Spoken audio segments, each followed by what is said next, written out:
Today, we open one of the most mysterious machines ever created, a monetary network that no government, no corporation, and no individual has ever managed to shut down.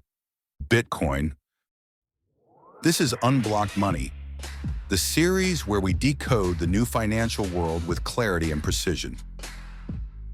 Websites get shut down, companies disappear, banks collapse, platforms censor users, governments block what they don't control. And yet Bitcoin, a digital system with no CEO, no headquarters, no support line, and no verified founder, has been running continuously for over 15 years. No downtime, no shutdown, no rollback, no override button. So how is that possible? How can a financial system with no central authority operate with more reliability than the institutions designed to regulate money itself? To understand the answer, you actually have to look past the price, past the headlines, and past the hype. You have to understand the architecture. And once you see it, believe me, you'll never look at money the same way again.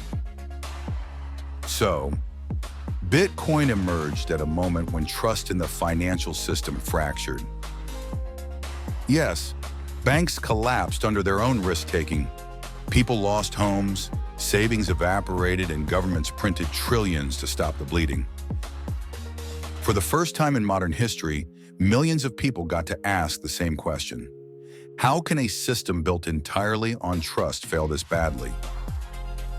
Then, in the middle of the chaos, an anonymous figure published a 9-page PDF online, a white paper signed with a name no one could verify, Satoshi Nakamoto. No marketing, no corporate launch, no fundraising, just a simple idea, a peer-to-peer electronic cash system.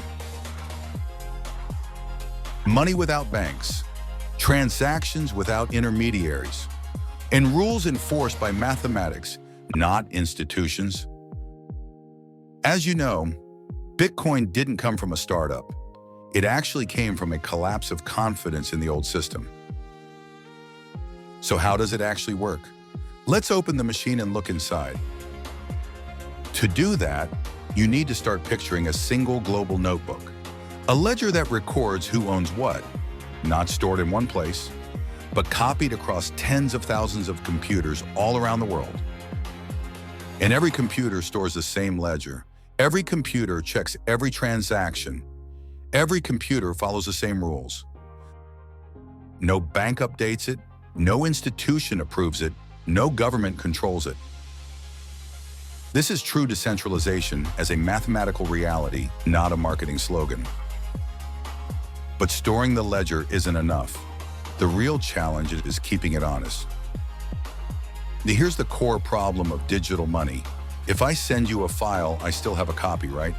And if money worked like that, well, it means that it could be duplicated infinitely. This is typically the double spend problem, one of the hardest challenges in computer science. And Bitcoin solves it through consensus.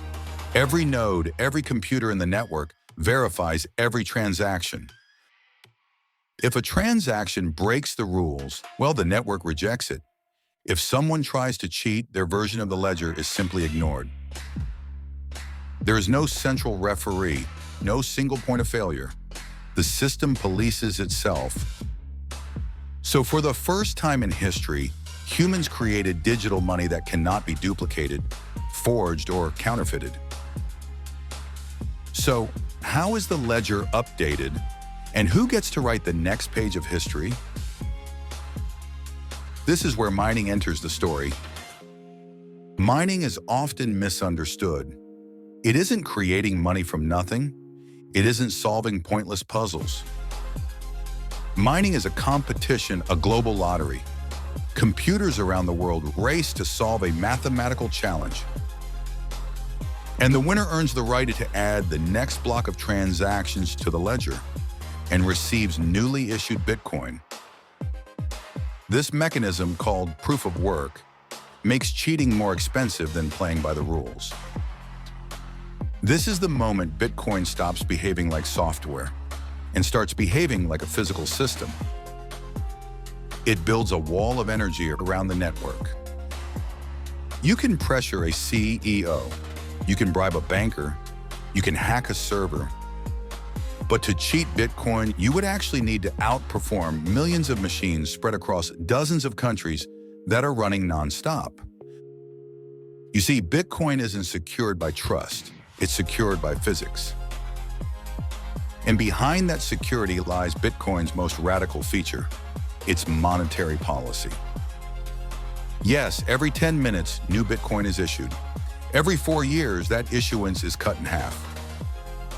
And one day, new issuance reaches zero. Yes, that's right. No more, ever, 21 million. Period. No politician can change it. No bank can inflate it. No committee can vote it away. Bitcoin is the first monetary system in history, with a transparent, predictable, and unalterable supply. This is why many call it digital gold. Not because it looks like gold, no, but because it behaves like it. Now here's the part that still surprises experts today. Governments already tried to ban Bitcoin. Regulators pushed back. Countries shut down miners. China even eliminated more than half of the network in a single week. And Bitcoin didn't stop. It didn't pause. It didn't even blink. The network rebalanced, miners relocated, nodes reconnected, and blocks continued every 10 minutes, as if nothing happened. This is resilience. Bitcoin simply can't be shut down because there is simply no center to shut down. As long as one node and one miner exist somewhere on Earth, Bitcoin survives. Now, before we continue, if this episode is helping you see Bitcoin as a system, not a slogan, take 1 second to like this video. It helps the channel grow and lets us keep producing content at this level. So what does all of this mean? It means Bitcoin isn't magic internet money. It isn't a get-rich-quick scheme. It isn't a speculative toy. It is the first monetary system designed to operate without trust and without permission.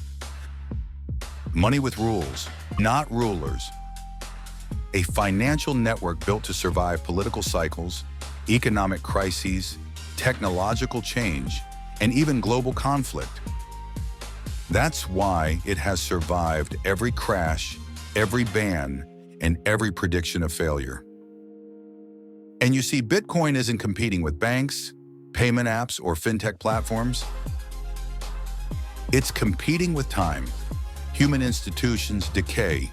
Mathematical systems don't. And this is actually why institutions are now paying attention.